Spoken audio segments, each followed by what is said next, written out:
दुनिया में एक बार फिर भयंकर मंदी आएगी और जो इस बार की मंदी है वो हर बार की मंदी की तरह नहीं, सबसे भयंकर आने वाली है। और अगेन इसके पीछे किसी और का हाथ नहीं, अमेरिका का होने वाला है। और जो अमेरिका है वो इस लेवल पे टूटेगा कि हो सकता है जो डॉलर है ये पूरी तरीके से तबाह हो जाए। और रिसेंटली जो न्यूज़ सामने आई है उसको देख के ये लगता है कि जो यूएस है वो चाहता भी नहीं जो डॉलर है वो पूरी तरीके से अपना डोमिनेंस बरकरार रखे। सो बेसिकली आज वीडियो में जानने की कोशिश करेंगे कि यूएस डॉलर कैसे डोमिनेंस खो रहा है और कैसे मंदी की साइड मूव कर रहा है, कैसे दुनिया बहुत बड़े स्ट्रगल में फंसने वाली है, कैसे चाइना गोल्ड के जरिए डॉलर को रिप्लेस करने की कोशिश करेगा और इन सब का इम्पैक्ट इंडियन स्टॉक मार्केट पे कैसे होगा। सो मेरा नाम है अभिषेक उपाध्याय, शुरू करते हैं वीडियो। तो रिसेंटली Q2 के नंबर आए यूएस इकोनॉमी के, जहां पे बताया गया कि लास्ट 2 साल में सबसे तेज तरीके से यूएस इकोनॉमी ने एक्सपेंड किया है। यहाँ पे जो डोमेस्टिक प्रोडक्शन है इसने भी पिकअप किया और पर्सनल कंजम्पशन ने भी यहाँ पर पिकअप किया है। लेकिन इसके पीछे सिर्फ एक रीजन है और वो है एआई। इसको मैं आगे एक्सप्लेन करूंगा, लेकिन इसके बाद जो सबसे बुरी खबर निकल के आई वो आती है जॉब डेटा की। अगर आप यूएस की बात करोगे तो जो जॉब डेटा है वो हमें ये बता रहा है कि यूएस के अंदर कंसिस्टेंसी के साथ जो जॉब ओपनिंग है ये कम होती जा रही है। मतलब यूएस की मार्केट के अंदर लोगों के पास जॉब है नहीं और वो जॉब लेने की उम्मीद भी छोड़ते जा रहे हैं। H1B वीजा जिसके ऊपर बैन लगाया गया था ताकि यूएस के लोगों को जॉब मिल पाए, ट्रंप ने ऑफिशियली ये भी बोल दिया कि यूएस के लोग इतने कैपेबल ही नहीं है कि वो फॉरेनर्स को रिप्लेस कर पाए, जिस वजह से ओपनिंग तो फिर भी कम है, लेकिन यहाँ पर भी जो लोग हैं जो कि बाहर के फॉरेनर के लोग हैं उन्हें ज़्यादा जॉब मिल रही है। और ये सबसे बड़ी दिक्कत आ गई है यूएस के अंदर। और ये जो जॉब का इशू है यूएस में ये और भी ज़्यादा बुरा होने वाला है। अगर आप लास्ट 40 डेकेड की बात करोगे तो 32% इकोनॉमी का पार्ट होता था मैन्युफैक्चरिंग यूएस के अंदर, लेकिन एज ऑफ नाउ 2024-2025 का जो डेटा है वो कहता है सिर्फ 8% ही कॉन्ट्रीब्यूट करता है मैन्युफैक्चरिंग यूएस की इकोनॉमी के अंदर। अगर आपको सबसे ज़्यादा जॉब जनरेट करनी है अपने लोगों के लिए तो आपको मैन्युफैक्चरिंग की ज़रूरत होती है और यूएस इसी के अंदर आपको लगातार गिरता हुआ दिख रहा है। और there is a high chance कि यहाँ पे ये जो डेटा है ये और भी तेज़ी से गिरता हुआ दिखेगा। और सबसे इंपॉर्टेंट चीज़ होती है मैन्युफैक्चरिंग सेटअप करने के लिए कि आपके पास रॉ मटेरियल हो, सेकेंड चीज़ चीप लेबर, और यूएस इन दोनों ही सिचुएशन में लैक करता है। रॉ मटेरियल के केस में यूएस के पास सिर्फ फार्मिंग होती है और वहाँ पर भी सिर्फ 1% ओवरऑल जीडीपी का हिस्सा आता है। लेकिन वहीं पे अगर हम चीप लेबर की बात करें तो इंडिया, चाइना और वियतनाम जैसी कंट्रीज बहुत ही सस्ते में अपना काम निकलवा लेती हैं और जिस वजह से वहाँ पे जो मैन्युफैक्चरिंग की ग्रोथ है वो काफ़ी तेज़ी से हो सकती है। और जिस हिसाब से जॉब की कमी है और मैन्युफैक्चरिंग ग्रोथ भी हमें नहीं दिखती, वहीं पे जो यूएस का डेट है वो $38 ट्रिलियन के आसपास आ चुका है। और जो बड़े बड़े इकोनॉमिक्स हैं वो ऑलरेडी वार्न करना शुरू कर चुके हैं कि यहाँ पे एक बहुत बड़ा क्राइसिस आ सकता है और सारे के सारे एक दूसरे को ब्लेम करने में लगे हुए हैं। जो ट्रंप का टैरिफ था वो पूरी उम्मीद दे रहा था कि मैन्युफैक्चरिंग में बूम आएगा, लेकिन उससे बैकफायर हुआ और जो जीडीपी की ग्रोथ और ज़्यादा हो सकती थी वहाँ पे गिरावट आई। आपने वीडियो की स्टार्टिंग में एक चीज़ सुनी होगी कि जो जीडीपी के नंबर थे वो लास्ट 2 ईयर में सबसे ज़्यादा आए, मतलब करीब करीब 2.1 के आसपास। और उसके बावजूद हम ये क्यों कह रहे हैं कि जीडीपी के नंबर बहुत ज़्यादा बुरे हैं। 7 मैग्निफिसेंट कंपनीज जिसके अंदर अमेजॉन, नेटफ्लिक्स, माइक्रोसॉफ्ट जैसी कंपनीज आती हैं, ये 7 ऐसी कंपनी हैं जो ओवरऑल नैस्डैक का करीब करीब 39% बनाती हैं। तो अगर हम निफ्टी 50 की टॉप 10 कंपनीज भी पिक कर लें तो भी वो जो वेट होल्ड करती है वो हार्डली 30 to 40% का होगा। और यहीं पे जो पूरी की पूरी नैस्डैक है जहाँ पे नंबर ऑफ स्टॉक्स बहुत ज़्यादा है वहाँ पे 39% के आसपास एआई कंपनीज होल्ड करती हैं। अब ये जो एआई बबल बन रहा है ये सबसे बड़ा कंसर्न है यूएस के लिए। आपको यहाँ पे जो जीडीपी के नंबर दिख रहे हैं ना कि काफ़ी अच्छे जीडीपी के नंबर आए हैं इस बार के, उसके पीछे कोई और नहीं, ये 7 कंपनियां ही हैं और ये सारी की सारी कंपनी से वैल्यूएशन गेम खेल रही हैं। एक कंपनी दूसरे में इन्वेस्ट करती है, दूसरी कंपनी तीसरे में, तीसरी कंपनी चौथे में, और इस हिसाब से ये पूरा सर्कल बनता है। और जिस वजह से जहाँ पे एक्चुअल ग्रोथ आनी चाहिए, प्रोडक्टिविटी आनी चाहिए, वो कम हो रही है। अगर किसी भी इकोनॉमी को ग्रो करना है तो वहाँ पे बहुत सारे अलग अलग पिलर होते हैं, जैसे AI या फिर टेक, अगर आप टेक की बात करोगे और हम यहाँ पे ताइवान का एग्जांपल लें जहाँ पे काफ़ी कम लोग रहते हैं, वहाँ पे जो पॉपुलेशन है वो मेनली सेमीकंडक्टर पे डिपेंडेंट है और जो भी लोग सेमीकंडक्टर वाली कंपनीज के अंदर काम नहीं करते वो काफ़ी गरीब हैं। सेम चीज़ यूएस में इस समय पे दिख रही है। अगर कोई भी इंसान इन 7 कंपनियों में काम करता है तो उसकी सैलरी अच्छी है, उसका रहन सहन अच्छा है, लेकिन इसके अलावा अगर आप फार्मिंग करते हो, अगर आप व्हाइट कॉलर जॉब करते हो या फिर ब्लू कॉलर जॉब करते हो तो भी आपकी जो सैलरी है वो काफ़ी कम है। इसी वजह से ये जो आपको जीडीपी के नंबर दिख रहे हैं ये फेक हैं। अब यहाँ तक तो फिर भी समझ आता है क्योंकि जीडीपी के नंबर कम है और लोग ग्रो नहीं कर पा रहे और there is a high chance कि जब ये बबल फटेगा तो ये जो आपको ग्रोथ यहाँ पे इस समय पे दिख रही है ये पूरी की पूरी ग्रोथ पूरे तरीके से कोलैप्स हो जाए। लेकिन इससे बचने के लिए यूएस एक काम कर रहा है।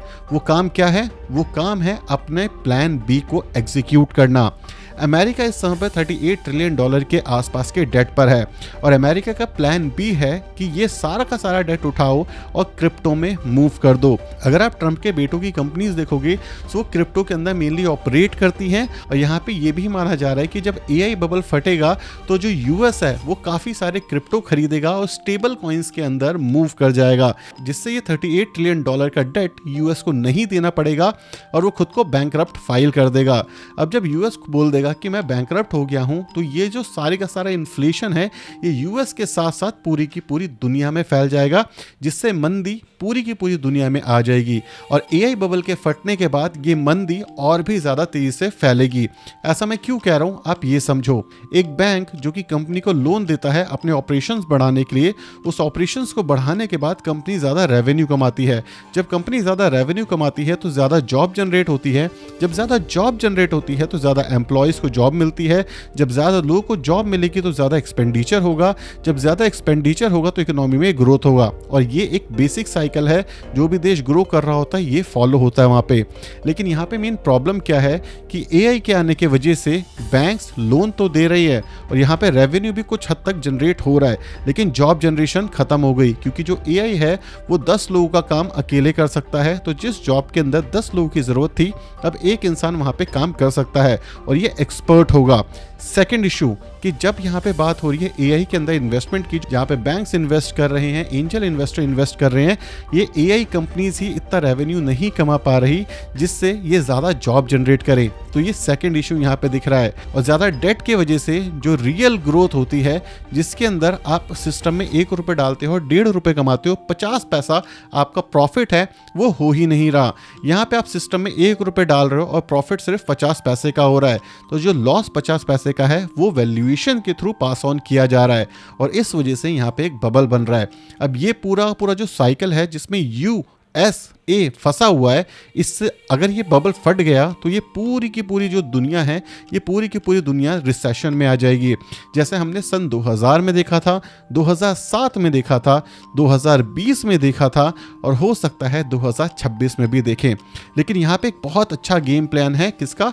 चाइना का। जो चाइना है वो एक बहुत बढ़िया गेम प्लान कर रहा है जिससे इंडिया और यूएस दोनों को इम्पैक्ट होगा और यूएस अपना डोमिनेंस जो कि डॉलर है वो खो देगा और जो चाइना है वो नेक्स्ट सुपर पावर बन सकता है। अब चाइना बेसिकली कर क्या रहा है? चाइना बना रहा है गोल्ड कॉरिडोर। इसको मैं ऐसा क्यों कह रहा हूँ ये समझो। चाइना जो कि कोई भी डेटा पब्लिकली पब्लिश नहीं करता है वो पब्लिकली आकर के गोल्ड को बाय कर रहा है और जब ये गोल्ड को बाय कर रहा है तो ये कोई चीज़ बेच रहा होगा। वो कोई चीज़ क्या है? वो है डॉलर। यूएसडी वो दबा करके बेच रहा है। यूएसडी बेचता क्यों है? पहले जो डॉलर था वो बॉन्ड में इन्वेस्ट किया जाता था, लेकिन आज की डेट में वो बॉन्ड बेच करके चाइना काफ़ी तेज़ी से गोल्ड खरीद रहा है। ये इशू शुरू क्यों हुआ था? ये शुरू हुआ था रशिया की वजह से। जब यूक्रेन रशिया की वॉर हुई और जो यूएस है उसने सारे एसेट फ्रीज कर दिए रशियंस बैंक के, तो सबको ये लगा कि ये जो डॉलर है एक ट्रस्ट पे चलता था कि हम जब भी चाहेंगे हम कोई सामान खरीद या बेच सकते हैं। लेकिन यूएस ने तो वो ट्रस्ट ही तोड़ दिया क्योंकि पेपर करेंसी जिसके बारे में हम बात करते हैं, चाहे हमारी खुद की लोकल करेंसी हो या ग्लोबल करेंसी, ये सिर्फ ट्रस्ट पे चलती है कि $1 में आपको इतना का सामान मिल जाएगा। अब इनिशियली यूएस ने एक बार धोखा दे दिया था जहां पे उन्होंने बोला था कि डॉलर के बदले आपको गोल्ड मिलेगा, फिर सडनली आके बोला कि भाई सिर्फ डॉलर मिलेगा, इसके बदले गोल्ड नहीं मिलेगा। अब जो डॉलर है ये भी वो कह रहे हैं कि मेरा मन करेगा तो दूंगा, नहीं करेगा तो नहीं दूंगा। तीसरी चीज, अगर आप इंडियन कॉन्टेक्स्ट में भी देखोगे, जब हमारे पास ट्रेड डील नहीं थी, उस सिचुएशन के अंदर भी हम डरे हुए थे कि हम पे सैंक्शंस ना लग जाएं, और जो हमारा सोवेनियर पड़ा हुआ है यूएस के पास और गोल्ड पड़ा हुआ है ब्रिटेन में, ये पूरा का पूरा बर्बाद ना हो जाए। इसी वजह से अगर आप देखोगे तो जो हमारा गोल्ड बैंक ऑफ इंग्लैंड के पास पड़ा हुआ था वो अब वापस आ रहा है, और जो हमारे रिजर्व काफ़ी सारे डॉलर्स में पड़े हुए थे, हम भी बेच के एज एन इंडियन अब गोल्ड खरीद रहे हैं। और ये पूरा का पूरा जो साइकिल है, आपको लगेगा कि ये इंडिया कर रहा है, नहीं, इस पूरे साइकिल के पीछे सिर्फ चाइना है, क्योंकि चाइना इस समय पे बताता है कि उसके पास करीब 2000 टन के आसपास का गोल्ड रिजर्व है, और ये ऑफिशियल फिगर है। और हम सबको ये पता है कि चाइना के ऊपर भरोसा नहीं किया जा सकता।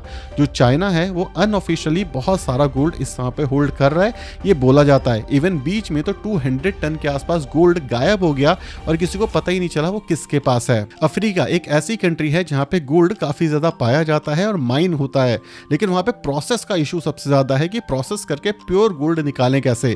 तो वहाँ पर चाइना कैसे आएगा अब बताता हूँ, और डॉलर कैसे परेशान होगा और या फिर खत्म हो सकता है, ये डिस्कस करते हैं। अब ये गोल्ड कॉरिडोर बेसिकली क्या है? गोल्ड कॉरिडोर मतलब शंघाई गोल्ड एक्सचेंज यहाँ पे डेवलप हो रहा है।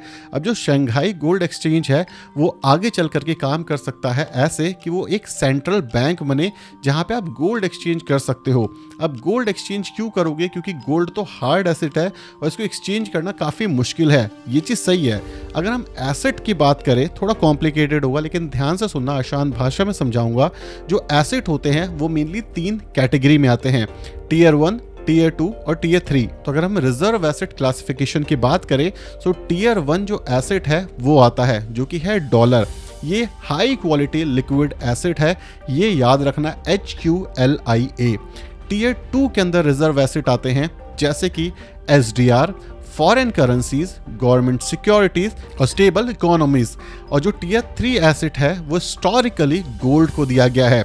अब जो शंघाई है बेसिकली वो क्या करना चाहता है, वो टियर 1 एसेट जो है हमारा, जो कि है डॉलर, इसको रिप्लेस करके टियर 1 एसेट जिसको कहते हैं हाई क्वालिटी लिक्विड एसिड, वो बनाना चाहता है गोल्ड। लेकिन बेसिकली गोल्ड के साथ प्रॉब्लम क्या है कि यहाँ पे ट्रेड करना बहुत ज़्यादा मुश्किल है, और जो ज़्यादातर गोल्ड है वो बैंक ऑफ इंग्लैंड के पास पड़ा हुआ है। लेकिन जो शंघाई गोल्ड एक्सचेंज है वो इस हिसाब से डेवलप करेगा कि हर किसी का जो गोल्ड है वो उसके पास पड़ा रहेगा, और इस एक्सचेंज के थ्रू लोग बाय, सेल या फिर उस पर लोन ले पाएंगे। अगर हम बात करें हम डॉलर के ऊपर इतना ज़्यादा डिपेंडेंट क्यों हैं? जब भी हम बात करते हैं डॉलर, इसका मतलब होता है ट्रेजरी। ट्रेजरी के अंदर क्या होता है, हम काफ़ी सारा पैसा यूएस को देते हैं, और जो यूएस है उसके बदले हमें सामान देता है या हमें बॉन्ड देता है। और कई केसेस के अंदर हम अपना गोल्ड ले जा करके यूएस को देते हैं और उसके बदले हमें यूएस डॉलर मिलते हैं, जिससे हम चीज़ें खरीद या बेच सकते हैं। अब यहाँ पे प्रॉब्लम क्या आई थी कि जो डॉलर है वो बहुत ज़्यादा प्रिंट हो जाता है, जिस वजह से उसकी वैल्यू सडनली कम हो सकती है। अब सेम तरीके का सिस्टम यहाँ पे गोल्ड के साथ किया जा रहा है। पहले क्या होता था कि अगर आपके बैंक के अंदर 1 लाख रुपए के आसपास का जो गोल्ड है वो पड़ा हुआ है तो आप सिर्फ 50,000 के आसपास दिखा सकते हो।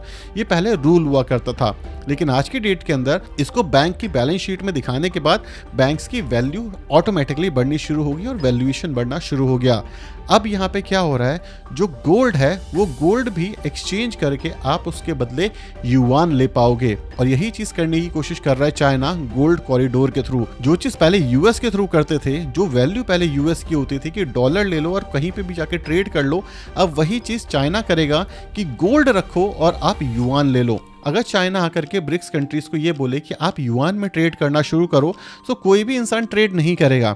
लेकिन अगर चाइना ये बोले कि आप युआन में ट्रेड करो, और जो युआन है वो बैक करता है गोल्ड को, और जो गोल्ड है वो सब आपके खुद के लॉकर में पड़ा हुआ है, तो इस सिचुएशन में हर इंसान खुश है, चाहे इंडिया हो, चाहे चाइना हो, चाहे रशिया हो, क्योंकि हर किसी का गोल्ड हर किसी के पास है, और जो युआन है वो बैक करता है गोल्ड को। जिसको भी ग्लोबल ट्रेड करना हो, या तो आप गोल्ड में करो या फिर आप युआन में, और युआन खुद भी गोल्ड से बैक है, जिसको ये गोल्डन कॉरिडोर ऑफ चाइना कह रहे हैं।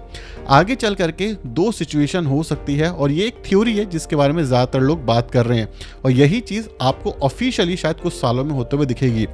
जो युआन है, जो कि चाइना की करेंसी है, वो बैक करेगी खुद खुद को गोल्ड के अगेंस्ट। वो इतना गोल्ड खरीद लेंगे कि 1 युआन के बदले आप उतना गोल्ड ले सकते हो चाइना से।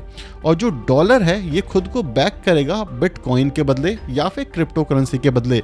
यहाँ पे आप स्टेबल कॉइन्स को भी मान सकते हो। इसी वजह से अगर आप देखोगे जो यूएस है, जिसका बहुत सारा जो गोल्ड इंग्लैंड में पड़ा होता था बैंक ऑफ इंग्लैंड के पास, उसने काफी सारा गोल्ड अपने देश मंगाना शुरू किया। और सिर्फ यूएस नहीं, इवन इंडिया ने और चाइना ने भी काफी सारा गोल्ड अपने देश में मंगाया, ताकि इन फ्यूचर डॉलर गिरना शुरू कर दे, या फिर जो ट्रम्प है वो ये बोल दे कि भाई आपके ओवरऑल एसेट मैं सीज कर दूंगा। अगर आपका जो गोल्ड है आपके पास खुद पड़ा रहा तो आप सीज कर भी दो तो भी इकोनॉमी को कोई फर्क नहीं पड़ेगा। जैसे रशिया ने क्या किया, रशिया के सारे एसेट सीज हो गए, लेकिन उसके बावजूद रशियन इकोनॉमी कैसे बच गई, क्योंकि उन्होंने गोल्ड खरीदना शुरू किया। और जब ये चीज हुई तो सबको समझ आ गया कि जो डॉलर है वो स्ट्रांग जरूर है, लेकिन ऐसा नहीं है कि उसका ऑल्टरनेट नहीं है। सो ये मोटी मोटी थ्योरी इस समय पे काफी ज्यादा तेजी से फैल रही है। ये कितनी सही है और कितनी गलत, अभी इस पे काफी सारे इकोनॉमिक्स और काफी बड़े बड़े रिसर्च पेपर्स पब्लिश हो रहे हैं, लेकिन ऑब्वियसली ये अभी थ्योरी है। ऑफिशियली इसके बारे में किसी ने बात नहीं करी कि आगे चल करके युआन गोल्ड से बैक होगा और डॉलर बिटकॉइन से, लेकिन 80% जो हमने बात करी वो लॉजिकली खुद को प्रूव करती है। अब क्वेश्चन ये है कि इन सारी सिचुएशन में हमारा प्यारा भारत कहाँ पे आता है, और हमारा प्यारा भारत इस समय पे एकदम बीच में है। हमारे जो रिलेशंस हैं वो यूएस के साथ ऑलरेडी खराब हो गए हैं, पाकिस्तान के काफ़ी स्ट्रांग हो रहे हैं। अगर हम चाइना की बात करें तो चाइना से भी हमारे रिलेशन सिर्फ और सिर्फ ट्रांजैक्शनल है, वहाँ पर भी कोई प्योर रिलेशन नहीं दिख रहा। तो हम जो हैं वो दोनों साइड से फंसे हुए हैं, और हमें इन फ्यूचर एक साइड को चूज करना पड़ेगा, चाहे वो यूएस हो जहाँ पे वो गोल्ड या फिर बिटकॉइन के थ्रू खुद को बैक करेगा, और या फिर चाइना हो जहाँ पे वो खुद को गोल्ड के थ्रू बैक करेगा। अब हम भी खुद भी कंफ्यूज हैं, क्योंकि हमें एक्चुअली नहीं पता कि हमें जाना किस साइड है। हमारा कोई मोटिवेशन नहीं है, हमारी कोई वैल्यूज नहीं है, हम सिर्फ और सिर्फ इस समय पे खुद को बचाने में तुले हुए हैं कि हम कैसे सरवाइव करें। लेकिन एक चीज क्लियर है, आज नहीं तो कल और कल नहीं तो परसों इंडिया को या तो चाइना का साइड चूज करना पड़ेगा या फिर यूएस का, और जिस भी साइड हम जाएंगे फॉर श्योर हम नेगेटिव में रहेंगे। डेफिनेटली हम कुछ सालों बाद टॉप 3 इकोनॉमीज के अंदर आ जाएंगे, वर्ल्ड पावर बन सकते हैं, लेकिन नेट अगर हम देखें तो हम काफी ज्यादा स्टिल वीक हैं। सो हम जिस भी सिचुएशन में जाएं हमारे लिए तो नेगेटिव ही है, लेकिन यहाँ पे मेरा मानना ये है कि 3 साल या 3.5 साल के बाद जब डोनाल्ड ट्रंप अपनी पदवी छोड़ देंगे तो हो सकता है यूएस के साथ इंडिया के रिलेशन अच्छे हो जाएं और हम यूएस की साइड जाएं, क्योंकि चाइना की साइड जाना हमारी सिचुएशन खराब करेगा। लेकिन नेट अगर हम स्टॉक मार्केट पर्सपेक्टिव से बात करें तो जिस समय पे जो डॉलर है वो गिरना शुरू होगा और जिस समय पे जो युआन है ये गेन करना शुरू करेगा, तो हमारा एक बेस्ट सिनेरियो हो सकता है कि अपने पोर्टफोलियो में 20% के आसपास गोल्ड रखें। एक और इंटरेस्टिंग चीज बताता हूं जो मैं बताना भूल गया था, पहले जो रिजर्व बैंक होते थे उसके अंदर काफी हिस्सा गोल्ड का, काफी हिस्सा डॉलर का और काफी हिस्सा खुद की करेंसी का होता था, जो कि गोल्ड पहले सिर्फ 20% रखने की सलाह दी जाती थी किसी भी रिजर्व बैंक को। लेकिन अब ये जो 20% का मार्क है इसको बढ़ा करके 30% कर दिया गया है। तो आपको एक और चीज यहाँ से पता चली कि जो गोल्ड है अब बैंक्स काफी ज्यादा होल्ड करेंगे, मतलब डॉलर अब बिकेगा और जो गोल्ड है वो खरीदा जाएगा काफी सारे बैंक्स के थ्रू। और ये एक और बार ये चीज प्रूफ करता है जो हमने ओवरऑल डिस्कशन करी ये सही होगी। सो अगर आप एज ए इंडियन इन्वेस्टर हो और अभी तक सोचो कि भाई मैं क्या करूं, मेरे तो कुछ भी समझ नहीं आया, तो सबसे इंपॉर्टेंट चीज, अगर आप स्टॉक मार्केट छोड़ देते हो और इन्वेस्ट नहीं करते तो आपका पैसा फॉर श्योर नीचे जाएगा, महंगाई दर बढ़ेगा, आपका पैसा नीचे जाएगा, वैल्यू गिरेगी। अगर आप स्टॉक मार्केट में इन्वेस्ट करते हो तो भी क्रैश में आपका पैसा नीचे जाएगा। अगर आप गोल्ड में इन्वेस्ट करते हो तो आपका पैसा हो सकता है इस सिचुएशन में ऊपर जाए। हमें अपना एक ऐसा पोर्टफोलियो बनाना चाहिए जो कि वेल डाइवर्सिफाई हो। वेल डाइवर्सिफाई का मतलब ये है कि ऐसे बिजनेसेस में इन्वेस्ट करें जो ग्रोथ पर्सपेक्टिव के साथ हो। जैसे कुछ हिस्सा हम कंज्यूमर में डाल सकते हैं, कुछ हिस्सा हम बैंकिंग में डाल सकते हैं, कुछ हिस्सा हम यहाँ पे डिफेंस में डाल सकते हैं, कुछ हिस्सा हम अपना गोल्ड में डाल सकते हैं और कुछ हिस्सा हम अपना डेट फंड में डाल सकते हैं।